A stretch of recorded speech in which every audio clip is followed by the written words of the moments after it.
Hello, c'est Nanoda. Aujourd'hui, on se retrouve pour une recette de melon pan. C'est une sorte de brioche recouverte d'une fine couche de pâte à biscuits.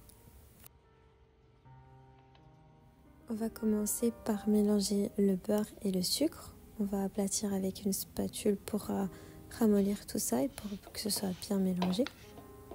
Ici, je refais ma petite astuce avec des zestes de citron dans le sucre à l'avance pour les arômes. Une fois qu'on a fini de mélanger le sucre et le beurre, on va ajouter l'œuf qu'on a préalablement battu dans un bol et on va l'ajouter en 2 fois en mélangeant après chaque ajout.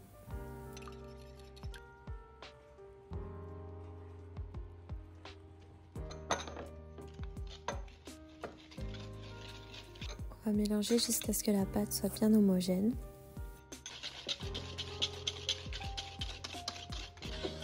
Et on va finir par tamiser la farine et ajouter à la pâte. Ici, on prend de la farine pour pâtisserie, pas pour pain comme pour les brioches. Attention, ne vous trompez pas parce que ça m'est arrivé une fois et c'est vraiment pas bon. Par contre, c'est super collant, donc faites attention de bien mettre de la farine avant de l'emballer. Là, je me suis trompée, j'ai oublié, du coup, foot. Donc vous mettez la farine, vous filmez. Vous pouvez mettre ça au congélateur un petit peu, le temps que ça se durcisse, si vous le faites tout de suite avant de le poser sur les pains, ou alors vous mettez au frigo le jour avant, ou alors vous congelez pour une autre fois.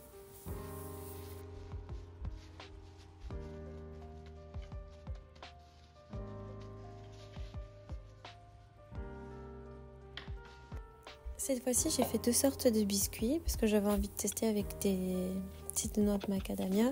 Donc c'est le même procédé, sauf que j'ai mis du sucre brun et j'ai ajouté les noix de macadamia. C'est tout.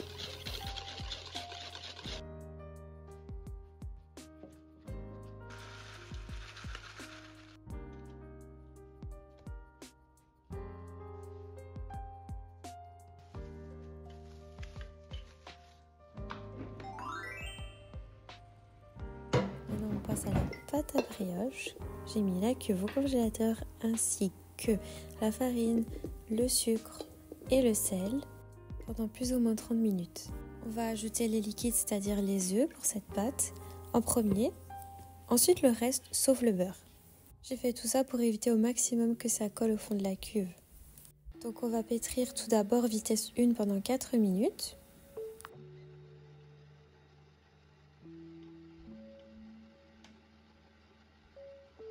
Ensuite on va passer à vitesse 3 pendant 6 minutes. Lorsque la pâte commence à décoller légèrement de la cuve, encore une fois, je dis 3000 fois le même mot, on va ajouter le beurre petit à petit en ayant déjà diminué un petit peu la cadence. Lorsqu'on a ajouté le beurre, après on peut un petit peu augmenter. Ne vous fiez pas à la vidéo, j'ai mis en accéléré. On peut s'aider bien sûr d'une spatule ou d'une cuillère pour aider la pâte plutôt à récupérer les morceaux de beurre sur le côté. Et on va pétrir jusqu'à ce que le tout soit bien homogène, encore une fois, et que la pâte soit bien élastique. Alors, j'avais pas prévu de filmer en mode ralenti, mais je me suis trompée de mode sur ma caméra. Et puis en faisant le montage, je trouvais que ça donnait bien. J'adore les ralentis. Surtout à ce moment-là, c'est mon moment préféré. Il faut tester le gluten, il faut bouler la pâte. Au final, je suis contente. Donc voilà, test du gluten. Ah, vous avez bien le temps de le voir. Donc ici, on boule et on va laisser à température ambiante avec un film alimentaire au-dessus pendant 30 minutes. Quand les 30 minutes sont passées, on va dégazer, rebouler et là, on va la mettre au frigo pour toute la nuit. Et ça va doubler de volume.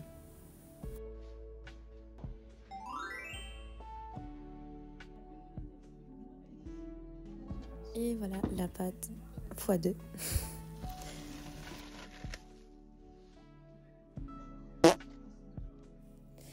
Après l'avoir pesée, on va dégazer et on va diviser la pâte en 12 parties de 98 grammes.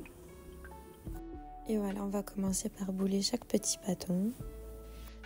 Pour mes petits pains, moi je boule toujours 3 fois. Alors, vous pouvez les faire une fois bien sûr et honnêtement j'ai J'ai lu dans mon livre de boulangerie de répéter l'opération 3 fois. Et depuis que je fais ça, j'ai toujours des pains qui gonflent hyper bien.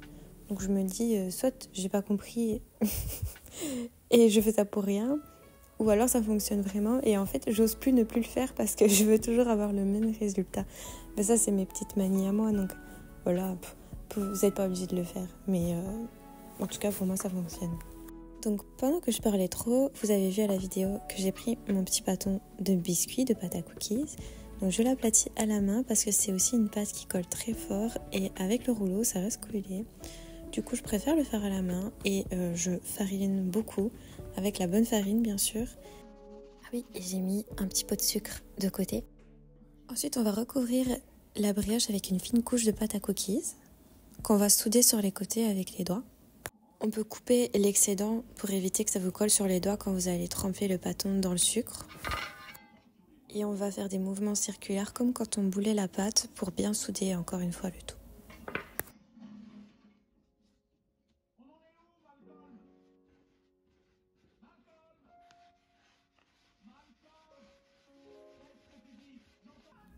Ensuite, vous allez pincer en dessous et vous allez tremper tout ça dans le pot de sucre. Et voilà, j'adore ce moment-là, ça brille, on dirait des petites perles. Et on met tout ça de côté, au frigo, pour éviter que ça commence à pousser. Et en attendant, vous allez faire l'autre biscuit. En fait, je vous dis de mettre au frigo parce que ça prend du temps, hein. Là, vous le voyez vraiment en 2 minutes, mais c'est laborieux, ces petites pâtes à cookies qui collent tout le temps. Du coup, pour être sûr que ça pousse pas trop tôt, vous mettez au frigo et vous répétez le même processus pour la pâte à cookies. Alors, pour vous aider à bien vous organiser, quand tout est au frigo, vous faites d'abord tous les petits disques de biscuits et ensuite, quand ils sont prêts, là, vous sortez les petits pains et vous les collez. Ici, j'ai utilisé le même sucre à l'extérieur que j'ai mis à l'intérieur de la pâte à cookies. Donc, pour le macadamia, j'ai utilisé le sucre brun aussi pour l'extérieur. Et là, on va commencer à faire nos petits cadres sur la décoration du melon pan. Vous pouvez vous aider d'un couteau, mais il ne faut pas couper, il faut vraiment juste déposer, tout doucement. Là, on va déposer un bol d'eau chaude dans le four éteint pour créer un environnement humide. Et on va laisser pousser entre 1 heure et 1 heure et demie.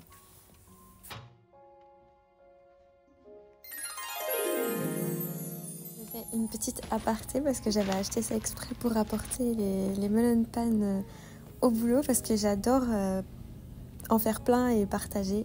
Et du coup, c'était l'occasion de m'acheter un beau petit panier et des papiers que j'ai pas su utiliser parce que les pains étaient trop gros. Mais voilà, c'était trop cute.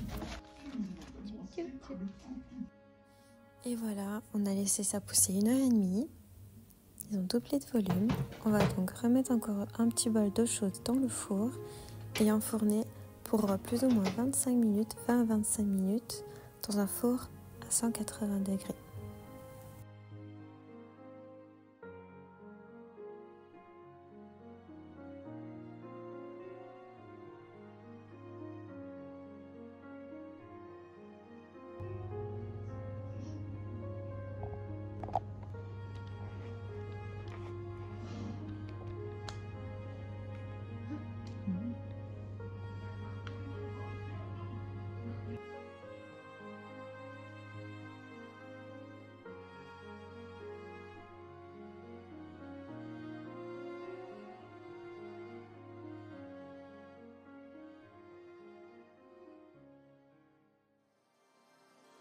Voilà, merci d'être passé par ici. Abonne-toi si t'as aimé et laisse un petit j'aime. À jeudi prochain!